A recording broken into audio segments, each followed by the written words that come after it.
Hey horror fans, welcome back to Room 237. First actual review, doing it this way on my phone. I did this review last night. Of course, you saw my last video, you know, nightmare I've been going through. But I found this movie on YouTube, and I've heard of it, but never actually seen it. That is Motel Hell from 1980. I know that's kind of bright. Now, it's a horror comedy from 1980. And again, I've heard of it.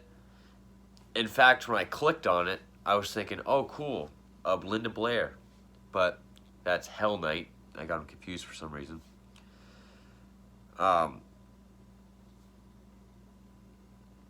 Getting used to doing it this way. Directed by Kevin Connor. Hasn't really done anything else I'm familiar with, and stars Ray Calhoun, Nancy Parsons, and Nina Axelford. Don't really know what they've done either. The plot's pretty simple. Well, actually, first, it's a horror comedy that it doesn't really parody in the same way that like Scary Movie does, or like Mel Brooks did with Young Frankenstein. It just takes elements from popular horror films at that time, which most notably being Psycho and Texas Chainsaw Massacre. Just about these brother and sister farm owners that they run a hotel and they take their patrons and travelers by, abduct them, they hold them captive until they're ready for harvest, and they turn their meat into sausages, jerky, steaks, whatever. And they sell it. They're known for like a 100-mile radius. And that's basically it. I mean, the film opens up. There's this one couple, Bo and Terry. Terry's played by Nina Axelrod. They set a trap on the road. Again, I watched this last night. I don't really remember how, but they're on a motorcycle. For some reason, they take Terry into the hotel, nurse her back to health, but they take Bo to the farm. And they sort of take her in. And the farm, when they take people, they like bury them up to their necks. And they cut their vocal cords out. And they feed them through like a snorkel and a funnel. It's kind of like they're starving them, but they're fattening them up at the same time, if that makes sense. Until they're ready. Then they kill them and they smoke them. It's smoked meat. Now, as far as making it goes, like, obviously, okay, Psycho is the hotel, Chainsaw Massacre, it's, you know, patrons of the gas station or travelers through, and being cannibals. But Chainsaw Massacre and Psycho are also inspired by real-life serial killer Ed Gein, who was a serial killer in the mid-1950s in Plainfield, Wisconsin. He really only killed 2 people, but he was also a grave robber. He had mommy issues, Psycho, but he also made ornaments and stuff and furniture out of bones and body parts, Chainsaw Massacre, and was a cannibal, Chainsaw Massacre.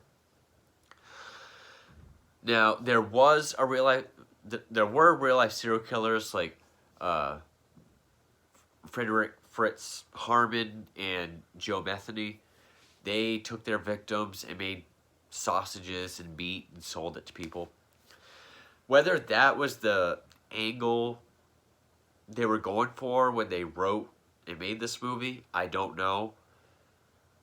But it is a coincidence if they didn't. And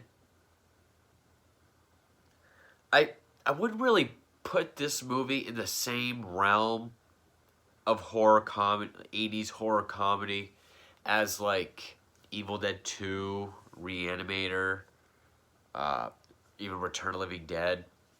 It's a lot more dry and some parts are just outright silly. Evil Dead 2 is very slapsticky, yeah. Which Evil Dead 2 is my 4th favorite movie of all time. Reanimator is probably 6th or 7th. Return of the Living Dead is in my top 15 or 20. This one isn't anywhere near that, but I did enjoy the film. I thought some part it felt more like just a goofy, weird slasher film. It was like a better version of Mountaintop Motel Massacre, which I ranted on. You'll find it in my slasher playlist. But this isn't really a slasher because you really only see like 3 people get killed. And for what kind of movie it is, it's not bloody or gory at all, which neither was Psycho or Chainsaw Massacre. I mean, like, when they cut the vocal cords out, you'll see like a little slit with stitches. They put like a bandage over it. And it's mostly them just doing like gurgly, growly zombie noises. So it's just like... And, I mean, there's like a dozen or more like people buried up to their necks in their farm, which is out in the open. Anyone can find it.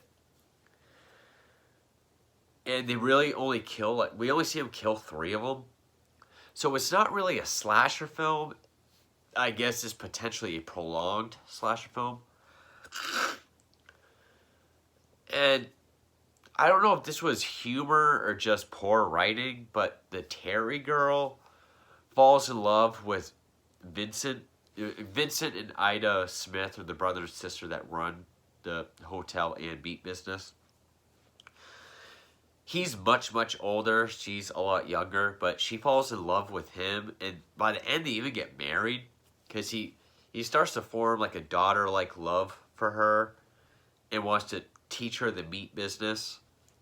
And by the end, they even get like married. But like her boyfriend is one of the ones that ends up like getting himself out and releasing everyone else. But there is a third sibling, Bruce, who's he's the sheriff. And just like any other horror movie that has the comic cop, I mean, this guy makes the Last House on the Left cops look like fucking Lethal Weapon with how goofy and dumb this guy is. He's played by Paul Linke. Again, not familiar with him. But there is a television priest played by Wolfman Jack. I've heard that name before. It's kind of funny, this was the #1 ranked movie for the weekend of October 24th through 26th, 1980. Wow. Grossed $6 million. It actually has... You know, Roger Ebert gave it 3 out of 4 stars. The guy that hates Friday the 13th. It has a 71 on Rotten Tomatoes. But, yeah, it's not really bloody. And in fact, one thing... Well, let me get back to the sheriff. He's in love with Terry. He takes her out on a date, but it goes wrong because he's a doofus. And it ends because they're chasing a girl down in her car. She has a CB. Of course, they get her. She ends up in the farm. But when he finds out that Terry's marrying Lawrence, that's when he does some investigating. Because he doesn't know about, like, the meat business. Or at least that it's humans.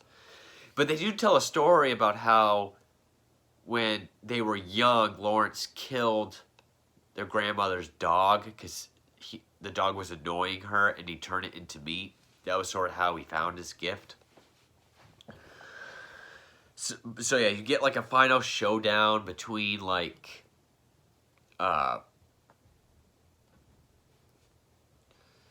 Bruce and Vincent,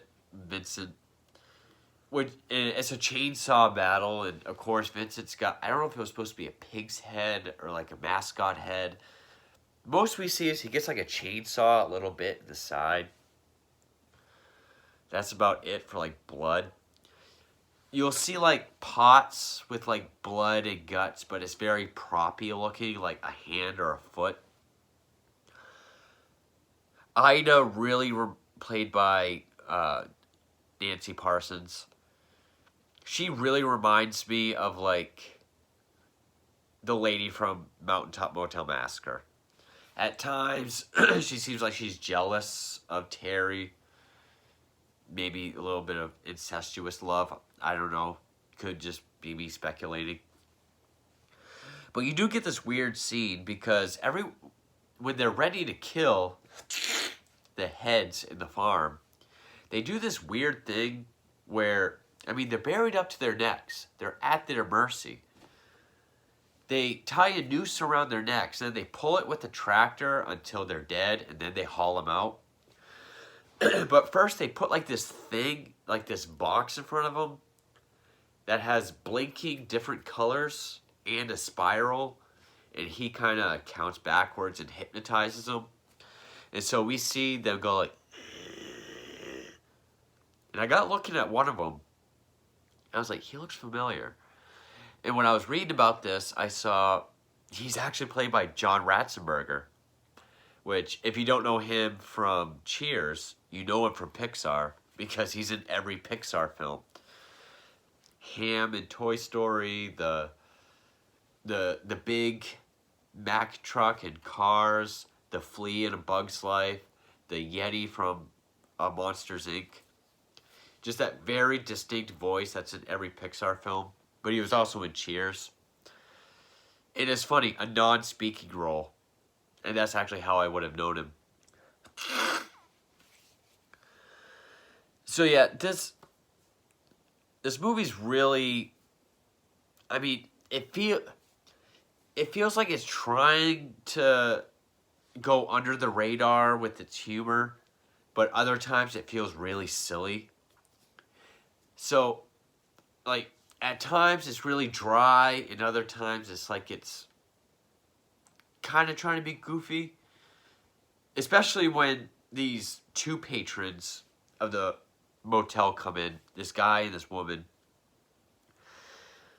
And you can tell she's kind of prostitute-y looking, but they get up to their room, and then they're going to go up there because they carry this canister that looks like nitrous oxide, but it's like special gas to knock them out. You find out it's a dominatrix and a guy that likes to be submissive. So she's in her leather dominatrix outfit. He comes out in like a man thong, a see-through plastic tutu, and like this skin-colored shirt that has like a lingerie top on it. Don't know what they're into, but this part actually was kind of funny because they come in with rope and they think they're like swingers, so who are also into BDSM, even though they're clearly like stereotypical farmers.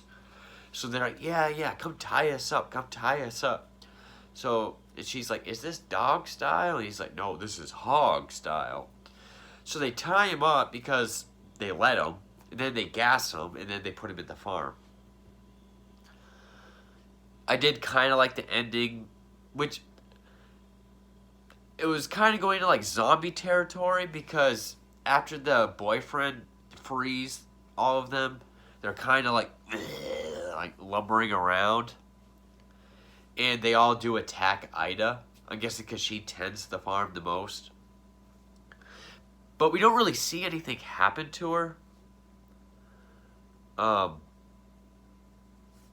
Like, we just kind of see them all kind of gang up on her. But at the end, you know, Bruce and Terry walk out. They see the burlap sack that were over the heads. They lifted up Ida's legs sticking out. They buried her head down. She just kind of kicks like this, and then she stops. I mean, I thought it was going to be gorier. I feel like with this film, it should have been.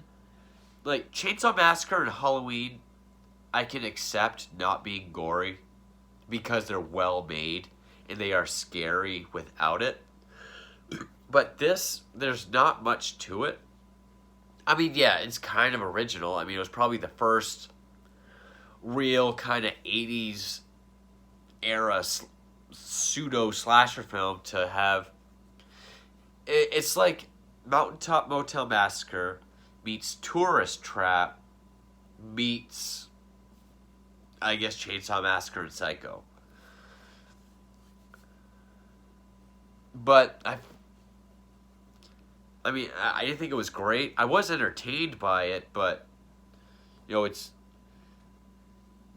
But I kind of wish it was a little bit more gory, but I can't complain. But anyway, that's pretty much. Actually bring it up again. I'm still getting used to using the tablet instead of my phone for reference and my phone for filming. But anyway, that's pretty much all I got for a Motel Hell, 1980. I'm still waiting on something to come in before I start my Christmas reviews, so might be kind of random until that happens. I actually started watching 1985's The Stuff last night, but when I started it, that was when the tablet was being shitty and I couldn't upload my last review, whatever.